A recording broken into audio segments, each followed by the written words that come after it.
Hello, whisperers. Welcome to the channel. If you enjoy tonight's tale, don't forget to like, subscribe, and share.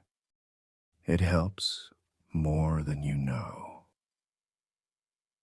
Now, dim the lights, and let's begin tonight's story. I wasn't planning on seeing a movie that night. It was one of those decisions you make just to kill time. Drifting past the theater on my way home, noticing the lights were still on. Rain had been coming down steady all evening, cold enough to sting. I figured I'd duck inside, warm up, maybe watch whatever was playing for an hour. The marquee above the entrance buzzed and sputtered, half the letters burned out. Whatever the title was, it didn't make sense anymore. Just a jumble of glowing consonants. Only one of the glass doors gave when I pulled. The others rattled like they'd been locked for years. Inside it smelled faintly of popcorn, but stale, like it had been sitting too long. The lobby lighting was dim, tinted yellow by bulbs that looked older than me. The only sound was the low hum of a soda machine in the corner. A young guy sat in the ticket booth. I don't think he even looked up when I stepped to the glass. He slid a ticket under the slot without saying a word. Didn't even check if I had cash. I hesitated, waited for him to tell me the price, but he just went back to staring at something in his lap. There were maybe 7 or 8 people scattered through the lobby. A woman in a blue coat sitting on the vinyl bench against the wall. A man leaning against the vending machine. Another 2 hunched together in the corner, whispering. None of them looked at me. I did notice one thing. Every few seconds, their eyes drifted upward toward the balcony at the far end of the lobby. That's when I saw him, the projectionist. He stood at the railing, high above us, arms resting on the metal bar, his silhouette cut against the dim light behind him. He wasn't moving. I couldn't see his face clearly from here, but I could tell he was watching. Not at me, not at anyone in particular, just watching everything at once. Nobody said a word to me as I walked toward the theater entrance. The double doors were heavy and stuck a little before they opened. The moment I stepped through, the air changed, cooler but heavy somehow, like the temperature dropped 5 degrees in one step. The movie was already running.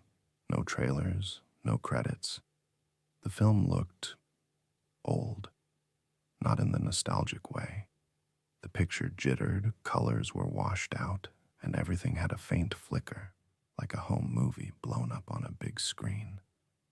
It wasn't a horror flick, not exactly, just off. Empty city streets at night. Rooms with the lights on, but no people inside. Long, lingering shots of hallways that seemed to stretch a little too far. I picked a seat halfway back, 2 rows from the next closest person. They didn't turn to look at me. A few minutes in, I realized the images weren't changing much. Just the same streets, the same rooms, again and again, with tiny differences. A door slightly more open, a curtain moved in the wind, a shadow in a window that hadn't been there before. I got up to grab popcorn about halfway through, figuring I could stretch my legs.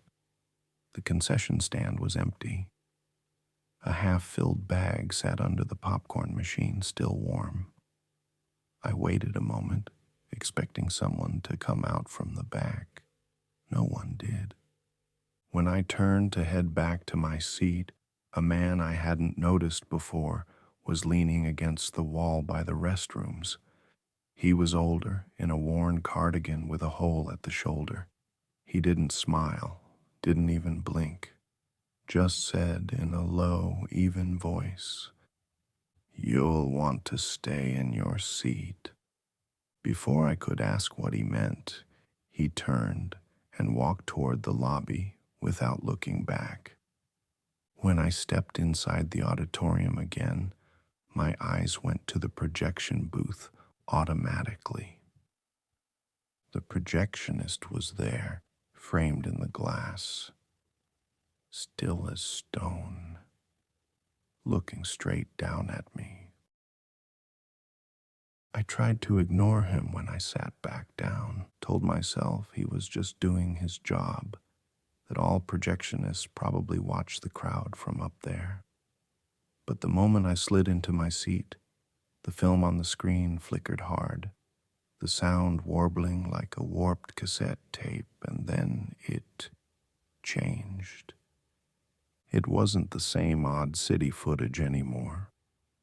Now it was a single street, wet from rain, shot from the middle of the road. The angle was fixed, but the camera was moving forward, slow, steady. I knew that street. It was the one outside, the one I'd walked down not 20 minutes ago to get here. My hands tightened on the armrests. I glanced at the nearest person, a woman a few seats down. She was sitting perfectly still, eyes locked on the screen, lips parted just slightly. From the front row, the man in the cardigan spoke without turning around. His voice was soft, like he didn't want it to carry. "It's starting early tonight." No one else reacted. The picture kept moving forward, the camera gliding toward the theater. The sound was just the rain and a faint hum, the same hum I could hear in the walls. I stood up, telling myself I was just going to the restroom. The side hallway was darker than I remembered. The fluorescent light at the end buzzed faintly, swinging on a loose chain. Every step I took seemed to make the hallway longer. By the time I reached the restroom doors, they looked wrong. Too tall, like they'd been stretched. I tried the handle, locked, same with the other. I turned back toward the auditorium and froze. Up in the booth window, the projectionist was gone. I couldn't hear the movie from here, just a low, dragging sound overhead. Footsteps, slow and heavy, moving across the floor above the hallway. I didn't wait around to see where they went. I headed back toward the theater, only to nearly walk into the woman wearing the blue coat. She stepped past me without looking up, her shoes whispering over the carpet. She went straight to the side exit, pushed the curtain aside, and disappeared. Not like she slipped out quickly, like she was swallowed. Curtain fell shut, door never moved. When I sat down again, the cardigan man leaned his head back just far enough for me to hear him. "Best not to wander." On screen, the view had reached the theater's glass doors. Through them, I could see a faint figure on the balcony, arms resting on the railing, watching. It took me a second to realize the camera was looking up at him, and that the figure on screen had his head turned toward me. The screen went black without warning. No credits, no fade out, just gone. The lights didn't come all the way up, only halfway, just enough to make everyone look pale and flat, like cardboard cutouts under bad fluorescent bulbs. Nobody moved for a few seconds. Then, slowly, A few people began drifting toward the lobby. No chatter, no stretch of legs, just migration. I followed, more out of instinct than anything else. The hallway seemed shorter this time, like it wanted me back in the open. The lobby looked different. The vending machines were humming louder now. The concession stand was manned by someone, a man I hadn't seen before. He was scooping popcorn into paper bags with stiff, mechanical movements, never glancing up. People walked up, murmured what they wanted, and he handed it over without a word. I started toward the front doors. It felt like the logical thing to do. Step out, breathe fresh air, maybe just leave. I still had my ticket stub in my pocket. Surely I could walk out the way I'd come in. But when I reached the doors and pushed, they didn't budge. I shoved harder, shoulder into the glass. Nothing. Something moved in my peripheral vision. I turned. The kid from the ticket booth was standing a few feet away, broom in his hands, watching me through the fringe of his hair. His face was slack, unreadable. Behind him, a voice spoke, not to me, just into the air. You came in, you stay until the end. It was the man in the cardigan. He was already walking away before I could ask what he meant, blending into the slow trickle of people heading back into the auditorium. I stayed where I was a second too long. That's when I saw him, the projectionist. He was in the lobby now, not up in his booth, not framed behind glass. Here, standing in the far corner, arms at his sides, still as I'd seen him before, but somehow larger when he wasn't above me. The dim lobby light caught his jacket in places, the fabric worn, the edges fraying. His face was turned slightly toward the concession stand, but I could feel his gaze on me. No one walked between us. Everyone kept a wide berth, like the air was thicker in that corner. I don't know how long I stood there staring at him. Eventually, he began to move. Not toward me, just past. But his path was deliberate, cutting across the space like a shadow sliding over the floor. He passed within a few feet, and I swear I could hear the faint rattle of film reels, even though he wasn't carrying anything. He never looked at me, but as he disappeared through the side door toward the stairs that led back to his booth, something cold settled in my chest. The people around me were already moving back into the theater. One by one, they filed through the heavy double doors without looking back. I followed because I didn't know what else to do. When I sat down again, the booth window was dark. The lights dimmed without the sound of a projector starting, just a slow fade, until the only glow came from the booth window above, except the booth was still empty.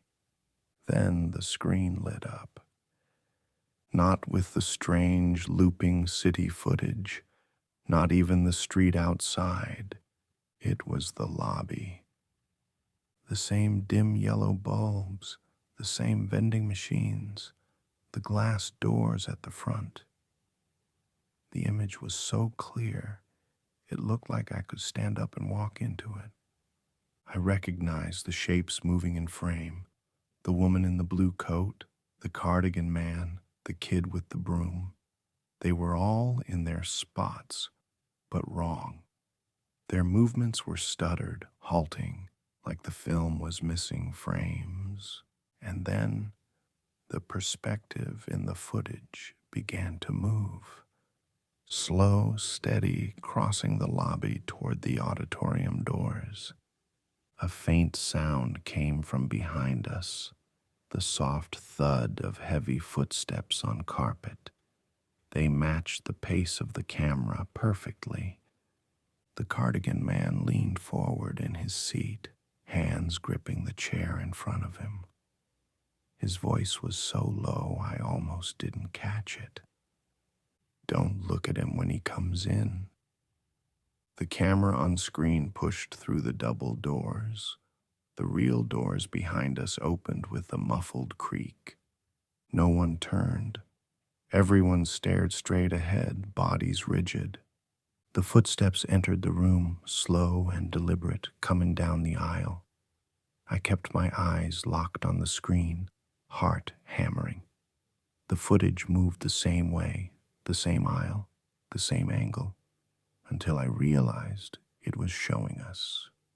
Row by row, the camera's view got closer to where I sat. I felt movement to my right, a shape brushing the edge of my vision, a smell, faint, chemical, like overheated film stock.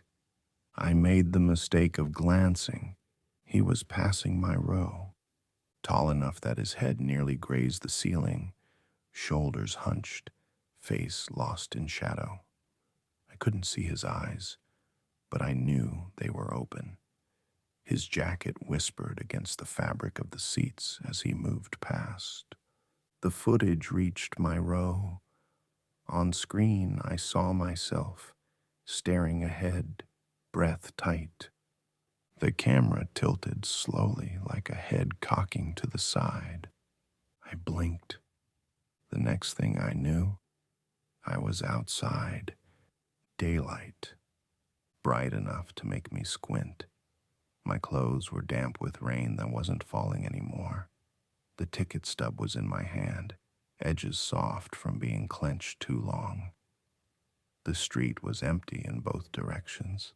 The theater doors were closed. The marquee was dark.